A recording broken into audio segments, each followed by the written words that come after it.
ભુજમાં alert, police દ્વારા ચુસ્ત નાકાબંધી. ભુજની હોટલમાંથી કાશ્મીરનો પરિવાર મળતા પોલીસે તપાસનો ધમધમાટ શરૂ કર્યો. એસઓજીની તપાસમાં 2 યુવકો, 1 મહિલા અને 3 બાળકો રોકાયેલા હોવાનું આવ્યું સામે. આજે આ મીડિયા મિત્રોને બોલાવવામાં આવ્યા છે. એ અનુસંધાને કારણ એમાં એવું છે કે 2 દિવસ પહેલાં જે આપણે દિલ્હીમાં બોમ્બ બ્લાસ્ટનો બનાવ બન્યો અને એ અનુસંધાને આપણી એસઓજીની ટીમ અલગ અલગ ભુજના તથા જિલ્લાના અલગ અલગ વિસ્તારમાં હોટલ ચેકિંગનું એનું મુહિમ હાથ ધરી હતી. તે દરમિયાન આપણે ભુજમાં જનતા ઘર નામની એક હોટલ આવેલી છે. તે ચેક કરવા દરમિયાન તે હોટલમાંથી 2 કાશ્મીરી યુવક, 1 મહિલા તથા 3 બાળકો મળી આવેલ હતા અને જેમના રહેણાંકના રજિસ્ટ્રેશન બાબતે પૂછપરછ કરતા તેમણે માત્ર 1 વ્યક્તિનું રજિસ્ટ્રેશન કરેલું હતું. બીજા કોઈના આઈડી પુરાવા કે કંઈ માહિતી લીધેલ હતી નહીં.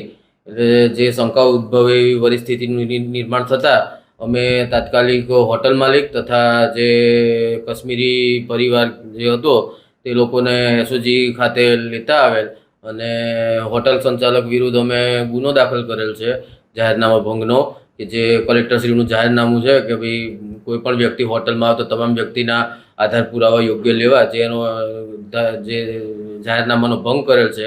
તથા કાશ્મીરી પરિવાર છે તેઓને પણ એસઓજી ખાતે વધુ પૂછપરછ માટે બોલાવી અને તેમની મોબાઈલ નંબર મેળવી તેમનો મોબાઈલ કબજે કરીને તે એફએસએલમાં કોઈ એમાંથી કબજે કરેલ કે કોઈ એમણે એવી કોઈ એક્ટિવિટી કરી હોય જે ડેટા ડિલીટ કરી નાખેલો હોય તો ડેટા રિકવર કરવા માટે એફએસએલમાં મોકલવા માટે કામગીરી હાથ ધરવામાં આવી છે. તે ઉપરાંત અમે જે તે લોકો કુપવાડા જિલ્લાના રહેવાસી છે કાશ્મીરમાં, તો ત્યાં પણ પોલીસનો અમે સંપર્ક કરેલ છે અને એમના દ્વારા પણ અમે જાણવા પ્રયત્ન કરેલ છે કે આ લોકો ખરેખર નોર્મલ જે એમનું કહેવા મુજબ છે ચંદો એકઠા કરવા માટે આવેલ હતા.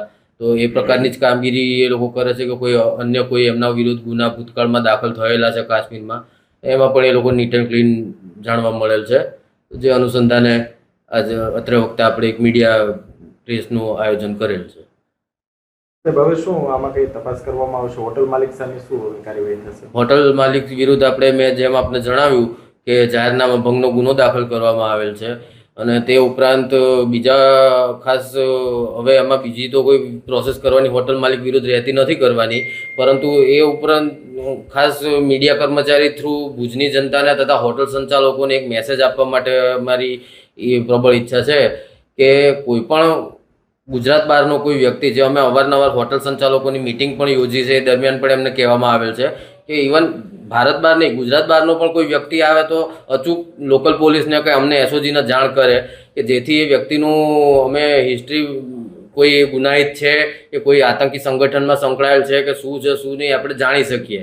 એટલે તમામ હોટલ સંચાલકોને એ મારી ખાસ રિક્વેસ્ટ છે કે તમારા હોટલમાં કોઈ ગુજરાત બહારની કોઈ વ્યક્તિ આવે તો તુરંત આપણો જેમ બોર્ડર જિલ્લો છે તો આપણે થોડીક સજાગતા વધારે જાણ રાખવી પડે અનુસંધાને, તો તુરંત એસઓજીને કે લોકલ પોલીસને જાણ કરે તો એ બાબતે યોગ્ય જાણ પડતાલ આપણે કરી શકીએ.